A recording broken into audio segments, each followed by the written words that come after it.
او طالبانو ورونو په وسیله باندې بحث کوو خو لږ ښه ورته متوجه سئ دې خبرې ته. یا ایها الذین آمنوا اتقوا الله، د الله نه وویریږئ وابتغوا الیه الوسیله، طلب کوي الله لره وسیله. یعنی دا مطلب الله دې پاره داسې یو شی طلب کوي چې هغه باندې الله له تاسې نه رضا سي. صدقه وکوئ، علم وکوئ، نشر یې کوئ، اعمال وکوئ، جهاد وکوئ، دا ټوله وسیله سوله. دا چې الله ته وړاندې کې نو الله به درنه راضي سي. داسې په خبر پوهېږئ. اوس راځئ طالبانو ورونو په وسیله باندې به لږ بحث وکړو. په طالبانو ورونو د وسیلې کوم تحقیق چې په عرف کې مشهور ده چې علما یې کوي او کوم تحقیق چې علامه شهاب الدین آلوسی رحمه الله کړی ده، یو وارې به زه تاسې ته د علامه شهاب الدین آلوسی خبره وکړمه، بیا به په آخر کې بله خبر درته وکړمه. طالبانو ورونو یا به داسې چل وکړو طالبانو، اول به دا بله خبر را خلاص وکړو بیا ځکه هغه لږ ده. طالبانو توسل یعنی یو څوک وسیله کول الله ته، دا درې صورته لري. یو دا ده عمل دی یو چا عمل یا خپل عمل یا د بل چا عمل الله ته وسیله کې. الا پاکه ما چې دا لږ علم انسانانو ته رسولی دا تاسې تا ته وسیله کوم د دې په برکت باندې د ما دا مشکل حل کې. دا طالبانو جایز ده، دې ته توسل بالاعمال وایي. دا بالکل جایز ده. لوی دلیل پکې د بخاري درې نفره چې روان ول دې ته حدیث الغار وایي. په هغې کې هر یو چې هغه خپل عمل الله ته وسیله که نو عمل الله ته وسیله کول دا بالکل جایز ده. یو دویم طالبانو توسل بذوات ده، په یو ذات یو خو دعا الله ته وسیله کول یو ذات داسې وې الا پاکه دغه بزرګ مې درته وسیله که د ده په برکت په ما رحم وکړي، دی مې درته وسیله که. دا ذات نه د طالبانو، دا ذات که مړ وي که ژوندی وي. علامه شیخ الاسلام ابن تیمیه رحمه الله هغه په خپله فتاوا کې یو مستقل کتاب په دې جوړ کړی. هغه وایي دغه توسل ناروا ده. ذات الله ته وسیله کول که مړ وي که ژوندی وي، ذات الله ته وسیله کول جایز نه دي. نه به نبی علیه السلام وسیله کوي الله ته، نه به بل بزرګ الله ته وسیله کوي.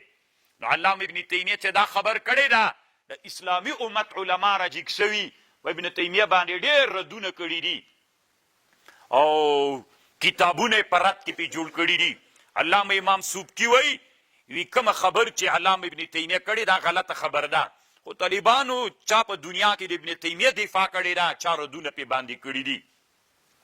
خو خیر طالبانو د یوه خبره واورئ، راځئ چې تحقیق او کنځاو نه کړو. ابن تیمیه طالبانو یې چا منلې نه ده.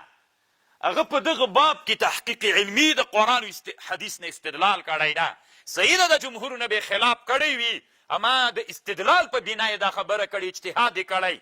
که بالفرض دی په اجتهاد کې خطایي بیا هم یو اجر شته ورته. نو تا څه کار ده چې بیا کنځاوې کوې. نو طالبانو ورونو د ده رایه دا ده په ذواتو فاضلو باندې توسل څوک ده دا ناروا ده، ناجایزه ده، جواز نه لري. هم جمهور امت مسلمه وایي چې توسل په ذواتو فاضلو باندې که مړ وي که ژوندی وي جایز ده. دلایل راوړي چې دې کې د مونږ د دیوبند علماو معتقد هم همدا ده. طالبانو ورونو د اوس زمانه کې مثلا کیدای سي تاسې په زړه کې یو سوال پیدا سي، داسې سوال مو پیدا سي چې ته خو موږ ته وایې چې ډلو ټپلو پسې نه ګرځېږو، نو باید وحدت ته کار وکړو. نو افغانستان کې خو څو ډلې دي، بریلویان دي، د احمد رضا خان بریلوي ډله ده.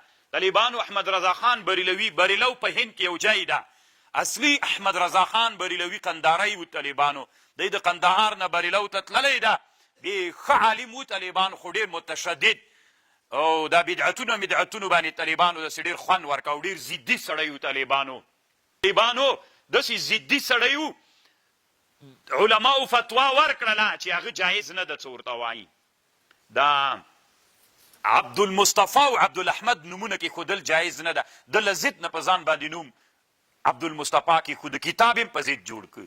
اوس طالبانو د ده نوم احمد رضا و، قصدن د علماو د دیوبند سره په ضد باندې نوم عبدالمصطفی کېښوده او په دې کتاب هم جوړ کړ چې دا نوم جایز ده. کنی شامی ټول علما وی عبد غیر الله ته نسبت طالبانو دا جایز نه ده. زیدی مولاو الاعلام بمن فی تاریخ الهند من الاعلام دې کتاب کې طالبانو یو خبر لیکلی ده چې د ده په اړه باندې ضدي سړی ډېرو طالبانو د ضد نه وای کړی، الله عز وجل به د ده په علم باندې ډېره نفع اخیستې وي. ضدي سړی ده. نو احمد رضا خان ده او تبلیغیان دي او فلانیان دي. ته ولې وایې؟ نو ته باید ته موږ ته وایې چې یو جامع فکر باید موږ ولرو. ته ولې؟ طالبانو دیوبندیت ځان ته مسلک نه ده. دیوبندیت دا داسې ده د احنافو شارح ده. هره زمانه کې احناف علماو تشریح کړي. ګورې طالبانو حنفیت یو مذهب ده، عراقیانو ځان ته تشریح کړي. تاسې ته فقه کې معلومیږي وایي دا د عراقیانو مسلک ده. بله ورځ یو مسله تېره سوله چې دا څه ورته وایي کافران مخاطب بالفروع دي که نه؟ عراقیان داسې وایي، سمرقندیان داسې وایي، بلخیان داسې وایي. د هر چا طالبانو تشریح د حنفیت کړې ده. بلخیانو یو قسم کړي تشریح، او د ماوراء النهر علماو سمرقندیانو بخاریانو بل قسم کړي، عراقیانو بل قسم کړي. د هند علماو دا د حنفي مذهب تشریح د طالبانو هغه تشریح د چې ډېره خوندوره موافقه تشریح د طالبانو. ځکه مونږ دغه تشریح مختاره ګرځو. دا مونږ مستقل مسلک نه بلو چې خدای مکرده د حنفیت نه وتلی ده. دا د حنفیت د نن عصر دپاره ښه تشریح ده. ځکه مونږ په دیوبندیت ولاړو. خوند راته راکوي طالبانو دیوبندیت. خبره چی کې وه طالبانو؟ توسل کې طالبانو. تو توسل په ذواتو باندې په دې کې ډېر کتابونه جوړ سوي دي. علامه محمد زاهد کوثري کتاب جوړ کړی محق التقول. محق باطلولو ته وایي امحاق.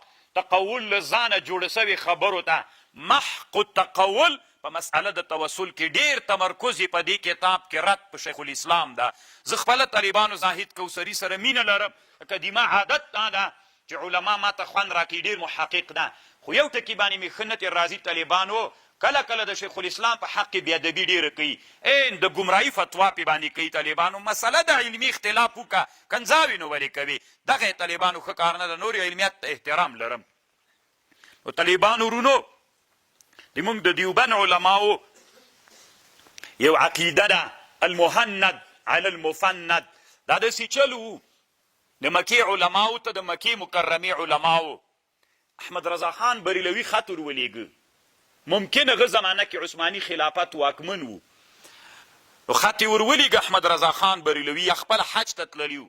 د دیوبند علماو هغه وخت کې نوی هغه انتشار سوی و. نو ټول هند بریلویت و. نو دوی نوی شروع کړې وله. نو په دوی یې یوه ټاپه دا لګولې و احمد رضا خان بریلوي چې دا وابیان دي. دیوبندیان یې ښودلي ول. لکه اوس موږ تاسو ته وابیان وایي که نه بریلویان چې ګډې دا نه منو. او بیا یې ورته ویلي ول چې داسې ډېرې سپکې سپکې خبرې ورپسې کړې وې. بیا د مکې مکرمې علماو جامع دارالعلوم دیوبند ته دا سوالونه راولېږل چې احمد رضا خان ورته ویلي ول چې دا تاسو رښتیا وایي که نه؟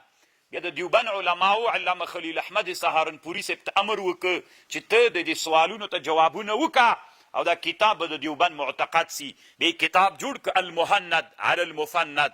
المهند هندۍ توره علی المفند په دروغجن باندې یا علی المفند. المهند علی المفند. المهند علی المفند دروغجن کړل سوي باندې. بیا طالبانو دا کتاب جوړ کړ. په دې کتاب کې دغه د توسل خبره شته د خلیل احمد سهارنپوري چې د دیوبند علماو ټولو په هغه باندې خپل توقیعات کړي دي. نو هغې کې داسې لیکلي چې توسل په ذواتو باندې که مړ وي که ژوندی وي دا توسل جایز ده. دا زموږ مسلک ده. په دې باندې مکې مکرمې علماو ته خط ورلېږلی ده. دا طالبانو یوه مسله شوله. نو الله دلایل سته.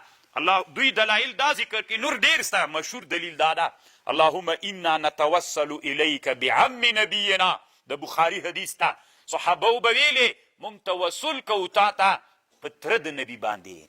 دا توسل شو کنه طالبانو. دا اوس چې موږ تاسې مړو ته ورځو، الله دا بزرګ دا بابا او دا ولی او دا شیخ صاحب او دا پیر صاحب او دا امیرالمؤمنین صاحب دا مجاهد مې درته وسیله که دا توسل په زواتو باندې د که مړ وي که ژوندی دواړه جایز ده، چې دا د جمهورو رایه ده. اما علامه شیخ الاسلام یې نه مني طالبانو ورونو، هغه وي دا توسل ناروا ده. دا خو یوه خبره سوله، دا په خپل ځای پرېږده طالبانو، دلته یې کېږده. اوس راځه طالبانو ورونو بلې خبرې ته.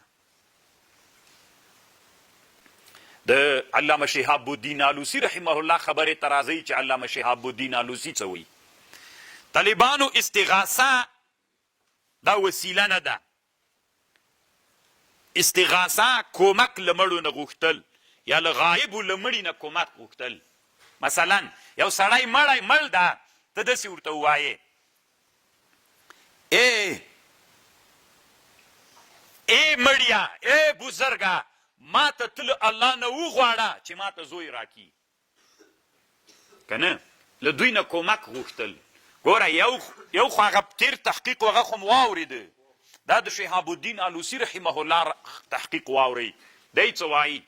داسې استغاثه له مړي نه، مړي ته ورغلې، داسې دې ورته ویلې بابا صاحب زوی نه لرم، له الله نه وغواړه چې ما ته زوی راکي. دا استغاثه ده، دا په اسلام کې حرام او ناروا ده، دا شرعا جواز نه لري طالبانو ورونو. او دوی وایي یو حدیث ته رسول الله نه اعیتکم اذا اعیتکم الامور فعلیکم باهل القبور. دا دروغ ده، روح المانی وایي. نو کومک غوښتل له مړو نه دا ناروا ده. یا طالبانو ګوره روح المانی دا ناروا بلي، استغاثه ده، دا نصرت و کومک غوښتل دي چې مړي ته داسې وایې ای مړیا ته د الله نه وغواړه چې ما ته زوی راکي، ته الله نه وغواړه چې کور راکي، ته الله نه وغواړه چې ما ته روپۍ راکي. دا استغاثه ده، دا ناروا او حرامه ده. روح المانی وایي جواز نه لري. ښه چې دا ناروا ده، دا به بیا څنګه وي چې داسې ورته ووایې چې بابا صاحب راورسېږه خبره خرابه ده، پیر صاحب راورسېږه خبره سخته خطرناکه ده. دا خو بیخي ناروا ده طالبانو. موږ تاسې عرف کې عادت شته که نشته طالبانو ورونو؟ چې کله سخته پې راسي پیر بابا راورسېږه، کله چې د خره نه پنډ غورځېدلی دی تنایي دا پنډ چې ورجګوي بابا صاحب راورسېږه. طالبانو دې ټولنه کې دومره ډېر مشکلات شته. څوک د طالبانو الله ته نه وایي بابا صاحب ته نارې وهي؟ څوک د طالبانو؟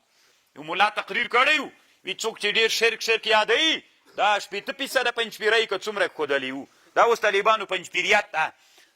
که نر یې تحقیق وکړه، د تحقیق میدان ته راودانګه، دې ته څه ضرورت چې په انسانانو د وابیانو د پنجپیریانو ټاپې وهئ. تحقیق واورئ. یو سړی چې خره نه بار غورځېدلی تنا ده، بار ورپورته کوي بابا صاحب راورسېږه، کاکا صاحب راورسېږه، ولې الله ته نه وایي چې بابا صاحب ته؟ نو دا طالبانو له چا نه کومک غوښتل سول؟ د غیر الله نه ټول قرآن ډک ده. دا خو هغه د مشرکیت د مکې د مشرکانو عادت وو چې هغوی هغه کو. موږ طالبانو انشاءالله دا مو اراده کړې الله نخاف فی الله لومة لائم. طالبانو ډېرې ټاپې په موږ ولګولې، پنجپیری ده، وابی ده، کار یې ور نه کړو. طالبانو موږ د بدلون اراده لرو. دې ټولنه کې چې ناروا او شرکیات دي هغې ته د چا اراده کوو؟ د بدلون اراده کوو. بابا صاحب راورسېږه، کاکا صاحب د خله پنډ را سره جیګ کا. عمل د طالبانو 1 میلیون کاله کېږي چې مړ ده. والله د دوی په حال باندې رحم وکړي. دا څوک ده؟